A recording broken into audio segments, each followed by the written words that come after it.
दोस्तों, अगर आप समझते हैं कि डर सिर्फ फिल्मों या कहानियों में होता है, तो इस कहानी को सुनने के बाद आपकी सोच हमेशा के लिए बदल जाएगी। आज मैं आपको ले चलूंगा एक ऐसी सर्द, रहस्यमयी रात में, जब घना जंगल, उजाड़ हाईवे और मौत जैसा सन्नाटा मेरे इकलौते साथी बन गए। हर दो कदम पर अंधेरा और हर मोड़ पर ऐसा एहसास मानो कोई छुप कर मेरी सांसें गिन रहा हो। कहते हैं, कुछ सड़कों पर सिर्फ सड़कें नहीं चलती, वहां उन पुराने पेड़ों की छाया में भटकती आत्माएं और असली डर जागते हैं। तो सोचिए, क्या होगा अगर आप बिल्कुल अकेले अपनी गाड़ी लेकर ऐसे ही एक हाईवे पर चल रहे हों और वो रात आपकी आखिरी हकीकत बन जाए। एक रात मुझे ऐसे ही एक हाईवे पर से गुजरना था। घना जंगल, लंबा सुनसान हाईवे और जबरदस्त बारिश। कार की खिड़कियों के बाहर टिमटिमाती बिजली, हवा की डरावनी गूंज और हर ओर कटी फटी पेड़ों की कतारें। रात का समय, सड़क पर कोई इंसान नहीं, बस सिर्फ प्रकृति की अजीब आवाजें। आकाश में बादलों की गड़गड़ाहट और सामने हाईवे का अंतहीन रास्ता। कहते हैं, इस हाईवे पर अक्सर लोगों को अनजाने साए, वहम और भूत की घटनाएं दिखती थी। स्थानीय लोग रात को यहां निकलने से डरते हैं, मगर आज मैं एक जरूरी काम से मजबूर था। शुरुआत में सब शांत था, मगर जैसे जैसे मैं कार बढ़ाता गया, भीतर हौले हौले डर महसूस होता गया। कार की हेडलाइट दूर तक टिमटिमा रही थी, पर जंगल के बीच बीच में सफेद धुंध उठने लगी। कभी साइड मिरर में कोई काली परछाई, तो कभी गाड़ी के ऊपर से उड़ती शाखाएं, कभी जोर की हवा से आवाजें, जैसे कोई मेरे साथ साथ चल रहा हो। एक मोड़ पर कार के सामने अचानक कोई साया भागा। गाड़ी पास आई तो वहां कुछ नहीं था, लेकिन अगले ही मोड़ पर कार के बोनट पर जैसे किसी ने जोर से हाथ मार दिया हो। गाड़ी डगमगा गई, मगर कोई साया दिखाई नहीं दिया। जंगल और हाईवे के बीच हर कुछ किलोमीटर पर जंग लगी पुरानी मेल बॉक्स, टूटे बेंच और दूर दूर तक फैली वीरानी। अचानक कार के डैशबोर्ड पर दिख रहा समय जैसे रुक सा गया। 10 मिनट तक वही वक्त। मोबाइल नेटवर्क तक गायब हो गया और कार के शीशे पर धुंधली छाया दिखी और दूर कहीं से बच्चों के हंसने की आवाजें आने लगी। फिर अचानक एक पुराना पुल आया, जिसके नीचे पानी बह रहा था।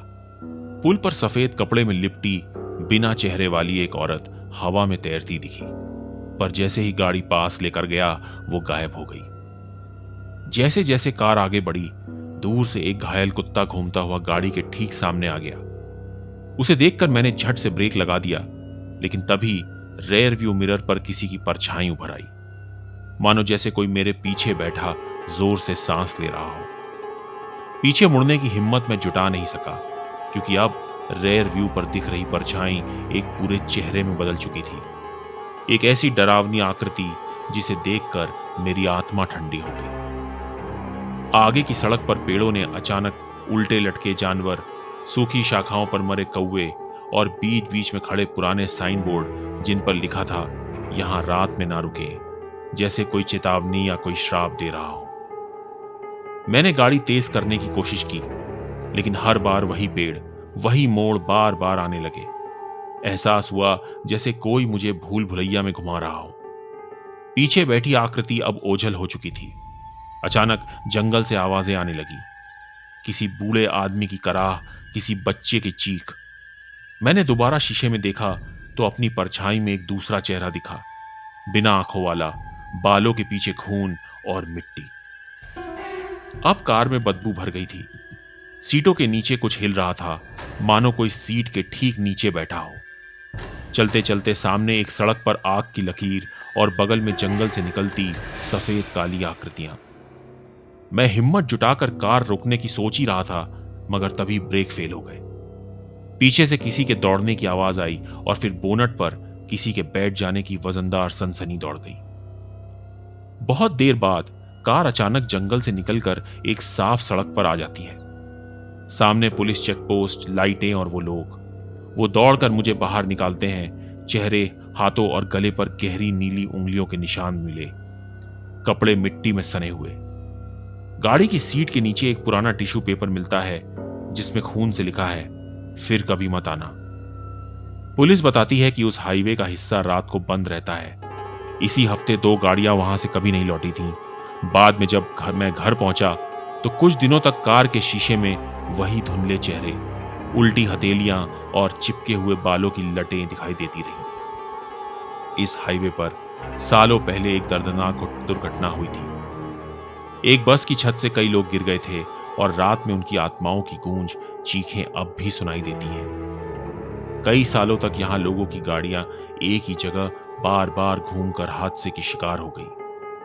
कई दफे रात के समय गाड़ियों के पास सफेद कपड़े वाली आत्माएं खड़ी मिलती हैं और सुबह के वक्त गायब हो जाती हैं। अब मैं उस हाईवे पर कभी नहीं जाता और हर बार रात के समय खिड़की से जंगल की तरफ देखता हूं तो वहां सूने पेड़ों के साए में कोई मुझे घूरता हुआ सा लगता है, जैसे जंगल अपने आप में कोई ताकत हो जो अब भी मेरा इंतजार कर रही है।